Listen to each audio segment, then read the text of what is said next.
What are the differences between the Epson EcoTank 4750 and the 4850? Stay tuned because today that's what we're going to be talking about.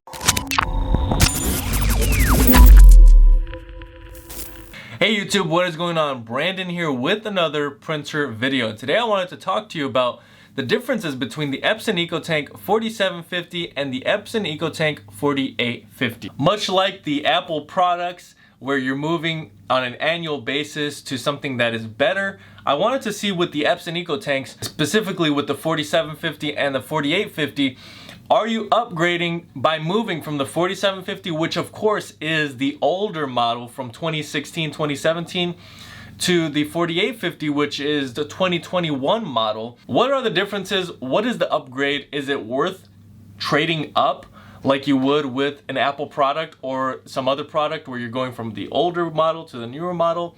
What are the upgrades, and are there any upgrades? In this video, we're going to explore that, and that is what you can expect to see in this video. But quickly, if this video does end up being helpful, I ask that you like the video. If you have any questions at all, comment below. And if you want more content like this, please make sure to subscribe and hit the bell notification button so you can be notified of any other videos I end up uploading. Alright, so getting right into the spec sheet. The spec sheet is factual information. It's reliable information. And so that's why we go based off of the spec sheet. This is the spec sheet for the 4850.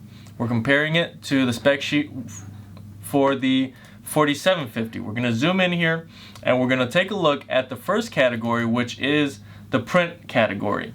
Print category here on these printers is going to have a small difference between the 4850 and the 4750.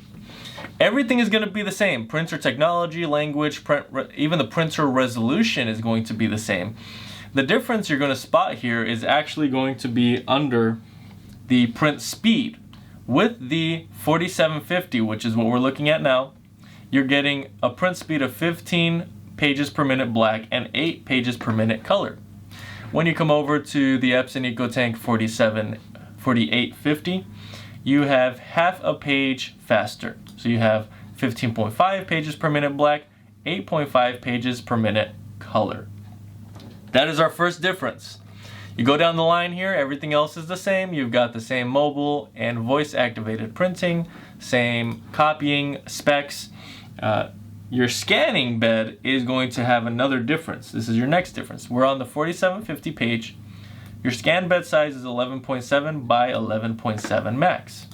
When you come down to the 4850, your scanning bed size is 8.5 by 11.7. So you have a reduction in that scanning bed. Now, is that a big deal? In my opinion, it's not. They probably did that for a good reason. They probably did that because nobody would really use the 11.7 size initially anyways, so they just made it 8.5 by 11.7 versus 11.7 by 11.7.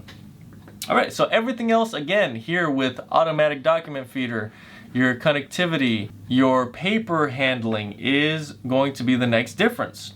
On the 4750, your input paper capacity, which means how much paper the printer is able to hold with bottom and back paper trays. In this case, with these EcoTank printers, you're relying mainly on the front paper tray. On the 4750 is 150 pages, and on the 4850 it is 250 pages. So that is 100 pages difference that you can hold at one time. That's important to some folks, to others it's really not.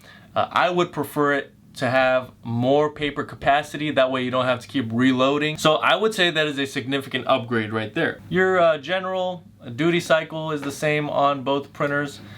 Temperature, everything like that, power consumption is about the same. And so those are all the differences. You have differences on both sides.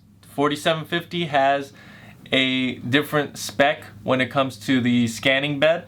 The scanning bed size on the 4750 is 11.7 by 11.7. 4850 it's 8.5 by 11.7. So that's your one difference going this way. That's a difference where 4750 has a better spec. If you want to say bigger is better, then the 4750 beats the 4850 there. But you have half a page faster with the 4850. You have 100 pages more of capacity that you can hold. And you're gonna have to check pricing, but usually the older models are more expensive than the newer models. especially because of the supply chain issues that have continued on into 2022. Depending on when you're watching this, those prices may have stabilized. But for the most part, you're going to see the 4750 usually be more expensive than the 4850. As I said, I'll leave links to both of those printers below. Now really quickly, I did want to mention today's sponsor, which is my very own Best Printers Cleaning Kit. Basically, if you're printing blank pages, you're not able to print a certain color, you have choppiness coming up in your prints or lines coming up, or you have overall in general print quality issue where your prints are faded, then you're going to want to use the Best Printers Cleaning Kit. If you go to my channel page icon and you click on it, you go to my channel page, go to my search bar, type in your specific printer model, you will find an instructional video. I've had hundreds of testimonials of people saying that they have had saved themselves, their printer, any additional ink that they may have purchased, and the hassle, the headache, and the cost of having to buy a new printer. And so there's going to be a link for this product in the description below. You can pause this video at any time, go down there, get yours today, and come back and watch the rest of this video. Alright, so is it worth switching from the Epson EcoTank 4750 to the 4850? If you still have a 4750 that is running really well, and you haven't had any issues with it, and it seems like it's going to keep on going forever, I would not make the upgrade. But if you're buying a new Epson EcoTank, I would go 100% with the 4850. You'll probably get a better price on it anyways. The 4750s are no longer in production, and so you're going to get the better price where there's more supply, especially in this market, in this environment, with the economy being the way it is. So if your 4750 is running out of life, another thing you could do is you could sell it used and then use whatever additional money to buy the 4850 to make that upgrade. But these are pretty decent specs. I would expect a little bit more. I was hoping for a little bit more, but this is something. Because if you look at the Epson EcoTank 2850 and the 2750, it's actually the reverse. The 2750 has more specs than the 2850 overall, which was very surprising to me. It has better printing resolution. But you can check that out on my channel page. I have a lot of videos covering a lot of different topics. Hopefully you find another video on my channel helpful, or you find the Best Printers Cleaning Kit to be helpful if that's what you're currently needing. Again, please make sure to like the video. Any questions at all, comment below. I'd love to have a discussion down in the comment section about the functionality. Why do you think that there's not as many differences on the 4850? It's something that I can't really wrap my head around, so I need your help when it comes to this. Why isn't there more functionality added to the newer models? That's a question I have for you. You can comment that below. And if you want more content like this, please make sure to subscribe. That's really all I have for today. Thank you guys so much for watching, and until next time.